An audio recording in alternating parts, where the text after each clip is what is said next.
안녕하십니까. 하나금융투자 채권 담당하는 이미선입니다.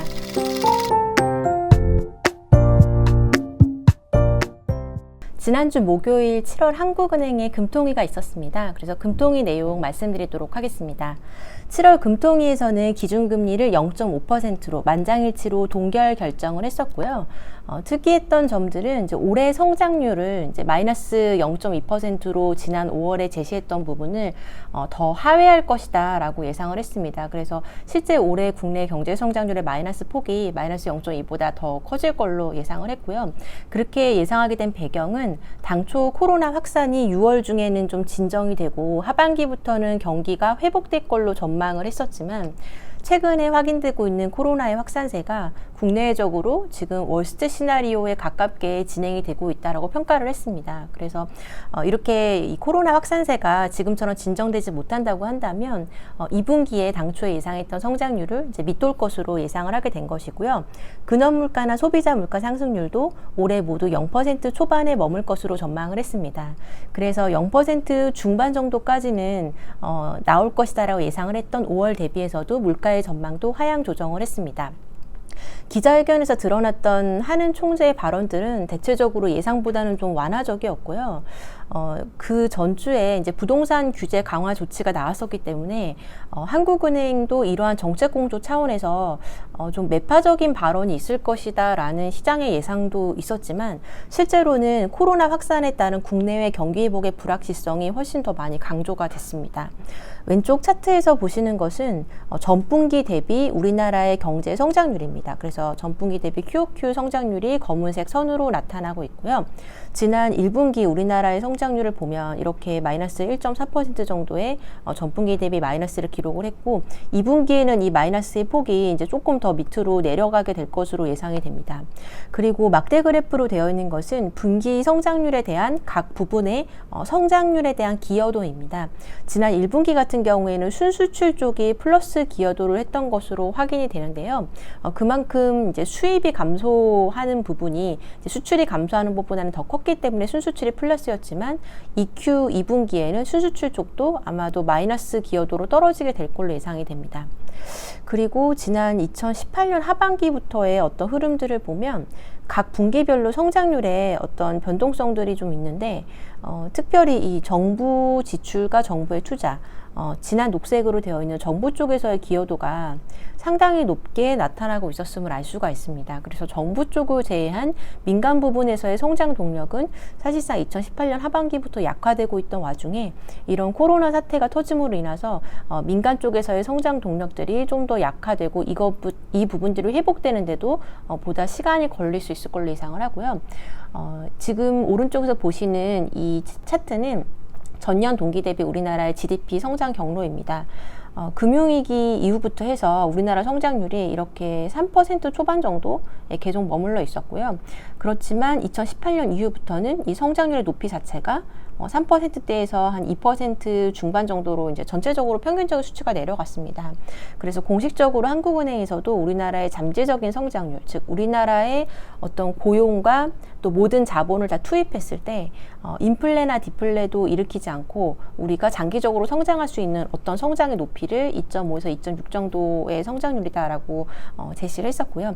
이러한 잠재 성장률을 지금 뭐 크게 밑돌게 될 걸로 예상이 됩니다. 그리고 올해 4분기까지 YOY 성장률은 이렇게 떨어지는 흐름이 될 걸로 보이고요. 2021년부터나 완만한 반등이 가능할 것으로 예상을 하고 있습니다. 아까 한국은행에서 이번 성장률 하향 조치를 하게 된 배경 중에 하나가 코로나가 예상보다 빠르게 확산되고 있다라는 말씀을 드렸는데요. 실제로 지금 미국의 일별 신규 확진자 수는 5월 정도에 3, 4만 명 정도에서 안정이 됐다가 지금 7월 초에는 6.5만 명 그리고 최근에는 다시 7만 명대로 다시 올라오게 됐습니다. 그래서 차트에서 보시는 것처럼 지금 미국은 일별 확진자 수가 계속 사상 최고치를 경신을 하고 있고요. 브라질이나 인도 이런 나라들도 계속 일별 확진자 수가 늘어나고 있습니다. 반면에 유럽이나 러시아 이런 나라들은 전체적으로 감소하고 있는 상황이고요. 그리고 미국의 지금 누적으로 확진자 수가 이제 현재 300만 명 정도가 됩니다. 그래서 인구의 1%가 되는데 처음에 이제 초반에 40만 명에서 80만 명으로 2배가 되는데 걸린 시간이 한 14일 정도 소요가 됐고요. 80만 명에서 160만 명이 되는데 31일 정도가 소요가 됐습니다. 그리고 최근에 이제 300만 명대로 올라오기까지 46일 정도가 소요가 됐고요. 일평균으로 이 확진자 수의 평균은 요 기간 안에서 보면 2.9만 명, 2.6만 명, 그리고 여기 6월 들어서부터 3.1만 명, 그리고 최근에는 뉴스에서 보시는 것처럼 6, 7만 명대가 계속 나오고 있습니다. 그래서 지금 이제 특별한 어떤 조치가 없이 현 상태가 지속이 된다고 한다면은 미국은 이제 뭐 9월 말 10월 정도가 됐을 때는 누적으로 한 600만 명대에 다다르게 될 걸로 예상이 되고 인구의 2%에 해당하게 됩니다. 그래서 일단 어떤 특별한 조치라는 것은 이제 지역별로 부분적인 경제의 어떤 제한, 뭐 봉쇄 이런 부분들을 다시 시작하게 되는 것을 이야기를 하고요. 지역별로 이런 부분 봉쇄가 뒤따르게 될 가능성이 아마도 높아지지 않았나라고 생각합니다. 왜냐하면 확진자가 계속 늘어나고 있기 때문에 일부 주에서는 아마도 경제 재개를 하는 어떤 결정을 다시 늦추거나 취소를 하거나 아니면은 지금 경제 재개를 시작했던 주들은 다시 이거를 거둬들이는 방식으로 지금 되돌리고 있을 가능성이 높다고 보고요. 이제 확진자 수가 2배로 계속 늘어난다라는 의미는 실업자가 증가할 수 있다라는 의미로 보게 될 수 있을 것 같습니다. 그래서 연준이나 정부의 추가적인 경기 부양 조치가 필요해질 가능성이 높다고 생각이 되고요. 지금 이제 우리나라나 미국이나 뭐 다른 나라들 다 마찬가지로 각국의 딜레마는 경제 재개를 시작한 이후에 코로나가 다시 확산이 되고 있는 그런 상황이고, 그렇다고 해서 봉쇄를 장기화하게 되면 경기 침체 위험에 빠지게 된다는 것입니다. 그래서 어느 쪽을 선택하더라도 지금 결과가 어쨌든 경기에는 부정적인 영향을 미치는 그런 상황이 된 것이고요. 우리나라의 어떤 일별 확진자 수도 지금 막대 그래프로 보시는 것처럼 이제 4월이 들어서는 급격하게 줄었다가 5월에 이제 다시 5월 이후부터 다시 늘어나고 있는 그런 추세입니다. 그리고 누적 확진자 수도 이제 5월 초까지는 이제 거의 늘어나지 않고 안정이 되고 있다가 지금은 다시 13,000명대로 이제 올라온 상황입니다. 코로나19의 감염력 자체가 2.3 정도의 어떤 재생산 지수를 가지고 있습니다. 그래서 한 명이 2.3명한테 감염을 시킬 수 있는 것이고요.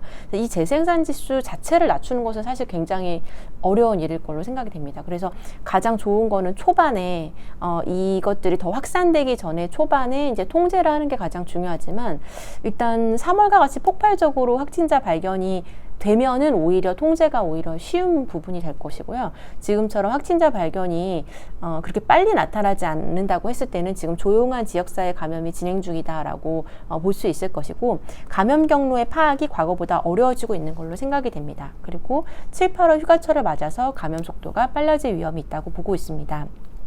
지금 이제 우리나라든 미국이든 마찬가지로 경제 재개를 약간 시작하고 나니까 다시 이 감염 속도가 빨라지고 있는 그런 상황입니다. 그래서 지금 미국 같은 경우에도 아까 말씀드렸던 것처럼 지금 특별한 조치 없이 이 상태로 가게 되면 확진자가 굉장히 빨리 더 많이 늘어나면서 궁극적으로 결국에는 다시 부분적인 경제 봉쇄가 시작이 되거나 또 추가적으로 어떤 경기에 대한 지원 조치가 필요할 수밖에 없을 것이다라는 말씀을 드렸고요. 지금 보시는 거는 이제 OECD에서 전망을 했던 이제 이 전 세계의 어떤 성장률에 대한 경로 예상인데요. 이거는 이제 절대적인 레벨이 코로나가 없었다면 이 정도의 성장을 했을 것이다라고 예상을 한 것입니다. 그리고 2분기에 이제 코로나 때문에 경기가 꺾였다가 정상적으로 우리가 회복이 되는, 기존에 우리가 생각했던 경로는 이런 식으로 회복이 되는 거였는데요. 지금처럼 다시 코로나 확진자 수가 빠르게 늘어나고 있는 상황이라면 2분기에 이렇게 반등을 했던 경기가 3분기나 4분기에 다시 꺾였다가 이후에 올라오는 속도도 굉장히 완만하게 진행이 될 수밖에 없는 이런 더블이 시나리오에 점차 근접해지고 있는 그런 상황이라고 생각이 됩니다. 그래서 지금 이 부분이 어떤 반영구적인 경기의 손실이 발생하고 있는 건데, 더블이짓이 발생한다고 한다면 그 손실의 폭은 이제 더 커지게 되는 것입니다. 지금 미국 10년 금리가 0.6%대 초반에서 계속 머물고 있습니다. 그리고 지난주에는 장중에 0.6을 깨고 밑으로 0.5%대로 계속 내려가는 이런 모습도 확인이 됐는데요. 코로나 확산세가 지속이 된다면 2Q에 반등했던 경기가 3Q에 다시 둔화되는 W 형태의 성장 경로에 근접해질 가능성이 높다고 보고요. 글로벌 경기 회복의 폭과 속도도 예상보다 늦춰질 위험이 높아질 것입니다.